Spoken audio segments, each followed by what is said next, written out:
আসসালামু আলাইকুম রহমতুল্লাহি ওয়া বারাকাতুহু। সবাইকে ঈদের শুভেচ্ছা জানিয়ে শুরু করছি নতুন একটি ভিডিও। বাংলাদেশের ইতিহাসে আগে কোনো শাসক বা রাষ্ট্রপ্রধান এমন ছিল কিনা আমার জানা নাই যে ঈদের সময় এসে বাংলাদেশের সর্বসাধারণ মানুষের সাথে তিনি কুশল বিনিময় করেছেন এবং হাত মিলিয়েছেন। ডক্টর মোহাম্মদ ইউনূস ক্ষমতার মধ্যে আসার পরে বাংলাদেশের মানুষ কিন্তু তার কাজে তার কর্মে অনেকটা খুশি, এবং তিনি যে বক্তব্যগুলো দেন সে বক্তব্যগুলো নিয়েও কিন্তু বাংলাদেশের মানুষ অনেক খুশি। তো যাই হোক, মুসলমানদের ধর্মীয় অনুষ্ঠান ঈদ উল ফিতর অনুষ্ঠিত হয়ে গেল, এবং ঈদের দিন সকাল সকালে যখন নামাজ শুরু হবে তার আগে বাংলাদেশের রাষ্ট্রপ্রধান যে তিনি এসেছিলেন নামাজ পড়ার জন্য। সেই নামাজ পড়তে এসে তিনি সর্বসাধারণ মানুষের সাথে কাঁধে কাঁধ মিলিয়ে তিনি নামাজ পড়েছেন। এবং এমনটা নয় যে তিনি সাধারণ মানুষ থেকে আলাদা হয়ে বা সাধারণ মানুষ থেকে দূরে তিনি নামাজ পড়েছেন, তিনি সাধারণ মানুষের সাথে নামাজ পড়েছেন এবং তিনি সাধারণ মানুষের সাথে হাত মিলিয়েছেন।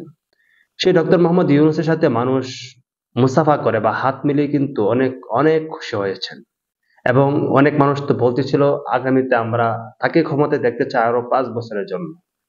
ইউনূস, ডক্টর মোহাম্মদ ইউনূসকে আমরা আরো দীর্ঘ সময়ের জন্য ক্ষমতার মধ্যে দেখতে চাই, এরকম স্লোগানও কিন্তু সেখান থেকে আসতেছিল। তো যাই হোক, সেটা সময় বলে দিবে আসলে কে কতদিন ক্ষমতার মধ্যে থাকে। তবে এরকম দৃশ্যগুলো দেখলে আমাদের মন জুড়িয়ে যায়, যখন কোনো রাষ্ট্রপ্রধান সাধারণ মানুষের সাথে এরকম ভাবে কানেক্টেড থাকে, যখন কোনো রাষ্ট্রপ্রধান সাধারণ মানুষের সাথে এরকম একটি বিশেষ দিনে, মুসলমানদের ধর্মীয় উৎসব ঈদ, ঈদের দিনে মানুষের সাথে যখন এরকম কুশল বিনিময় করে বা এরকম হাত মেলায়, তখন কিন্তু সাধারণ মানুষ যারা আছে তারা আরো আনন্দিত হয়ে যায় যে একজন রাষ্ট্রপ্রধানের সাথে হাত মিলিয়েছে।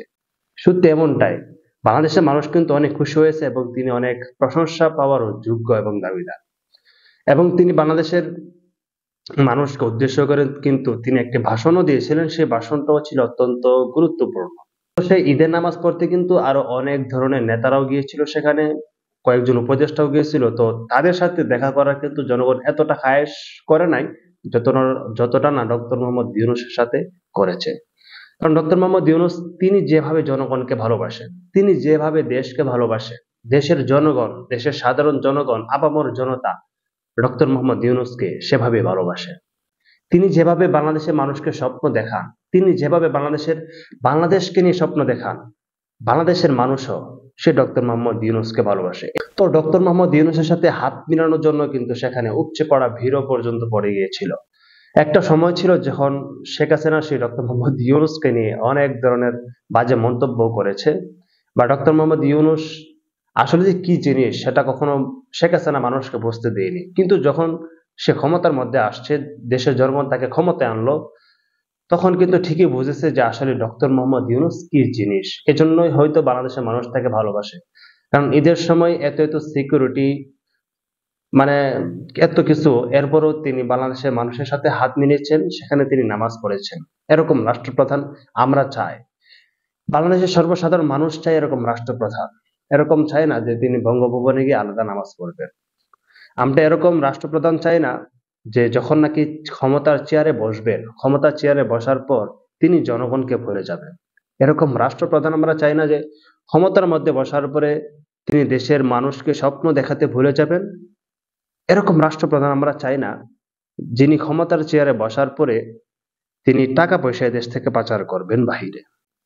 আমরা চাই এমন রাষ্ট্রপ্রধান যিনি জনগণের সাথে কানেক্টেড থাকবেন, জনগণকে ভালোবাসবেন, দেশকে ভালোবাসবেন, দেশের মাতৃভূমিকে ভালোবাসবেন।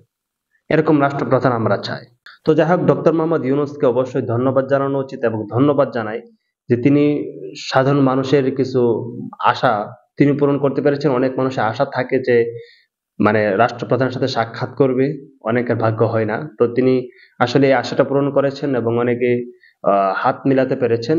এজন্য অনেক মানুষ তার প্রতি কৃতজ্ঞ এবং অনেক খুশি হয়েছেন। ঈদের দিনে এমন একটি খুশি মানুষকে উপহার দেওয়ার জন্য অবশ্যই ডক্টর মোহাম্মদ ইউনূস তিনি প্রশংসার দাবিদার, এবং তার প্রশংসা করা অবশ্যই উচিত। তো যাই হোক প্রিয় দর্শক, আমরা ভবিষ্যতে কেমন রাষ্ট্রপ্রধান দেখতে চাই অবশ্যই আপনারা কমেন্ট করে জানাবেন। তো প্রিয় দর্শক, ভিডিওটা পর্যন্তই, বিদায় নিচ্ছি এখান থেকে। আসসালামু আলাইকুম রহমতুল্লাহ বারাকাতুহু।